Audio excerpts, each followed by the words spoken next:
ఆందోళన చేసి 26వ సంవత్సరము మొదటి పునరుద్ధరణ దినములకు ముందు దినము సిద్ధపడి దినము దినము రేపు ఆరాధనకు మనలను చర్చించుకొని విమర్శ చేసుకొని పరిశోధించుకొని ప్రభు సన్నిధానంలో సిద్ధపడిన నిమిత్తము మనమందరం కూడి ఉన్నాము. అందుకనే దేవుడైనటువంటి మోషే అహరోనులతో చెప్పిన మాట నిర్గమకాండం 19వ అధ్యాయము 9వ వచనం నుండి మనం చూస్తే, నేను చెప్పు మాటలు నీ ప్రజలకు తెలియజేయము, వారు నీ మాట మీద నమ్మక ఉంచుదురు. నేడును రేపును వారిని పరిశుద్ధపరచును, వారు తమ బట్టలను వదులుకొని 3వ నాటికి సిద్ధంగా ఉన్నవారు. దేవుని స్తోత్రం.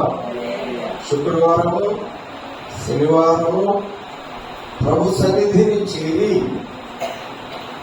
పట్టుకోవడం అంటే వాగులోకి వెళ్ళి రాత్రి మీద పట్టుకొచ్చేది భౌతికమైన వస్త్రశుద్ధి. ఇది రక్షణ వస్త్రమును మనము మలినము కాకుండా బహు జాగ్రత్తగా కాపాడుకునే నిమిత్తము నెలకొకసారి ఆరాధనలో పాల్గొంటాం కనుక ప్రతి వారు కూడా మనస్సాక్షికి ఎలాంటి కల్మషము త్రోచకుండాన్నట్లు ప్రోక్షింపబడిన హృదయములు గలవారై దేవుని యొక్క భయముతో నిర్మలమైన దేవుడు వాక్యమని వదక స్నానముతో ఆయన సన్నిధికి చేరవలసిన వారమై ఉన్నాం. కనుక ఈ దినం మన విశ్వాస జీవితంలో దేవుడు గడిచిన సంవత్సరం అంతయు ఈ నూతన సంవత్సరంలో రేపు తీసుకొని పోయే ఆరాధన విషయంలో ప్రభు సన్నిధానంలో చేరి మనము అనగా ఎవరికి కూడా వ్యక్తిగతంగా కుటుంబ విషయంలో అలాగే భౌతికమైనటువంటి పని విధానంలో ఆధ్యాత్మిక భక్తి విధానంలో ఒకరము అంటే ఎవరికి వారే తమ హృదయంలో ప్రభు సన్నిధానంలో కుమ్మరించుకుంటూ ఏదైనా నేల రూపణ ఆ వ్యక్తికి లేక దేవుని బిడ్డకు మనసాక్షి ప్రకారం చూసినప్పుడు దాన్ని ఒప్పుకొని కన్నీటితో ప్రభు దగ్గర విడిచిపెట్టే ప్రజల ఆ విధంగా ఆరాధనకు సిద్ధపడి శుక్రవారము శనివారము ఒకపూట భోజనం చేసి రాత్రి వేళ, ఎందుకంటే పగలంతా మనం పనిచేసుకుని బ్రతకాలి కాబట్టి ఎవరి పని వాళ్ళకుంది. వ్యాపారస్తులు వ్యాపారం చేయాలి, వ్యవసాయదారులు వ్యవసాయం చేయాలి, మన శ్రమజీవులు శ్రమ చేసుకోవాలా, చేతి పని చేసుకోవాలా, ఉద్యోగస్తులు తమ డ్యూటీలు నిర్వహించుకోవాలి. ప్రభుత్వం వారు తమ శాఖల విధానాలను బట్టి పని చేసుకుంటూ ఉన్నాం. కానీ రాత్రి వేళ మన పనంతా ముగించుకొని ప్రభు సన్నిధానంలో అవకాశం వరకు దేవుని మందిరానికి వచ్చి లేదా ఇంట్లోనైనా ప్రభు సన్నిధానంలో గడిచిన నెలంతట్లో మన విశ్వాస జీవితంలో ఎంత దేవునికి నమ్మకంగా ఉన్నామో లేదా ఏదైనా లోటు లోపము మనసాక్షి త్రోసినప్పుడు దానిని మనం కరాఖండిగా ఖండించి విడిచిపెట్టే అది నేడును రేపును వారు తమ బట్టలు వారే ఉతుక్కోవాలండి. ఎవరి వస్త్రం వారే, ఎవరి ఆధ్యాత్మిక జీవితం లోటు పట్ల వారే సర్దిద్దుకోవాలి. అందుకే నెల వచ్చి ఆరాధనలో శుక్రవారం శనివారం మందిరంలో ఈ ప్రార్థన కార్యక్రమాలు జరిగించేది. చాలా మంది ఉపవాసం ఉండటం తగ్గిపోయింది. కనీసం ఒక పూట తినైనా ఆ సాయంత్రం ఆ రాత్రుల ప్రభు దగ్గర మన హృదయాన్ని కుమరించుకోవడం మన బాధ్యత. ప్రభు సన్నిధానంలో మన విధి. అలా ఎవరి వారము సిద్ధపడి ఆధ్యాత్మిక జీవులు లోటుపాటు ప్రక్షాళన చేసుకొని శుద్ధ హృదయంతో, కల్మషము లేని, దోషము లేని మనసాక్షితో దేవుని మందిరంలో ఇవ్వబడుచుంది ఆరాధన భయముతో, భక్తితో స్వీకరించి ప్రార్థించుకొని స్తుతించుతూ ఆయన గురించి త్రాగాలి. ఇది ఆరాధన విధానంగా క్రమం. బాప్తిసం తీసుకునేది ఎంతో మంది తీసుకుంటారు. ఈ 2 రోజులు కనిపెట్టుకుని వచ్చి ప్రార్థన చేసుకునే వారు చాలా తక్కువ మందిగా ఉంటున్నారు. కానీ కొన్ని సంఘాలలో చాలా బాగా విస్తారం వచ్చి దేవుని స్తుతించి దీవించబడుతూ ఉన్నారు. ఆ విధంగా చేయటం దేవునికి చాలా ఇష్టమైనటువంటి కార్యం. కనుక ప్రతివారు కూడా మనస్సాక్షికి కల్మషము రోచకుంటుంది. ఆమేన్. ఈ పట్టిన అంతరంగ కల్మషం పోవాలంటే ఎలాగంటే వాక్యం అనే మొదక స్నానం నీ అంతరంగంలో ప్రవేశించితే గాని ఆ లోటు లోపాన్ని కడిగి. ఆమేన్. భూసాముల స్నానాలు సర్దుకుపోయేది కాలేదు. నువ్వు కన్నీటితో నువ్వు చేసే ప్రార్థన ఒప్పుకోలు నీ అంతరంగంలో ఉన్న లోపాన్ని, దోషాన్ని లేదా పాపాన్ని కడిగివేసి ప్రజల చూడండి. మనము తీతు పత్రిక మనం చూస్తే చక్కగా చిన్న పత్రిక చాలా బాగా సువిశేషం పరిశుద్ధ పౌలు గారు తీతుకు చక్క గురించి రాశారు. ప్రతి వారు కూడా ప్రభు సన్నిధానంలో ఏం చేయాలంటే భయభక్తి కలిగి, ఆమేన్, ఏమలిగి భయభక్తి కలిగి ఆయన సేవించినప్పుడు దేవుడు కొలతలైన ఆత్మను మన మీద కుమరిస్తాడంట. దేవుడు స్తోత్రం చెప్పండి. పునరుద్ధాన ఆరాధన దినమునందు పునరుద్ధాన ఆత్మను పొందుకొని పునరుద్ధాన శక్తితో, పరిపూర్ణ హృదయంతో, మనస్సుతో, ఆత్మతో, పూర్ణ వివేకముతో దేవుడు సేవించి ఆయనగా నేర్పించడానికి దేవుడు దైవజనులు ఏర్పాటు చేశాడు. చక్కటి సంఘాలు నిర్మాణం చేశాడు. సంఘం దేవుడిది, దేవుడి సంఘం. దేవుడు సంఘాన్ని నడిపించడానికి దేవుడు తన సేవకులను ఏర్పాటు చేసుకొని ప్రపంచవ్యాప్తంగా విరివిగా గాలి ఎంతవరకు సరుగుతుంటే అంతవరకు కూడా ఈ రోజున ప్రభువు యొక్క శుభవర్తమానాలు ప్రకటించబడతా ఉన్నాయి. కానీ చాలా మంది నిర్లక్ష్యంగా, చాలా మంది ఐహిక ఉచ్చారాలతో రక్షణ పొందిన వారే ప్రభు సన్నిధానంలో బలహీనపడతా ఉన్నారు. కానీ అది మంచిది కాదు. 26వ సంవత్సరంలో ప్రతి వారు కూడా గట్టి తీర్మానం చేసుకొని ఈ ప్రారంభ ఆరాధన మొదలుకొని డిసెంబర్ ఆరాధన వరకు 12 ఆరాధనలో కూడా, అలాగే 52 ఆదివారాలు కూడా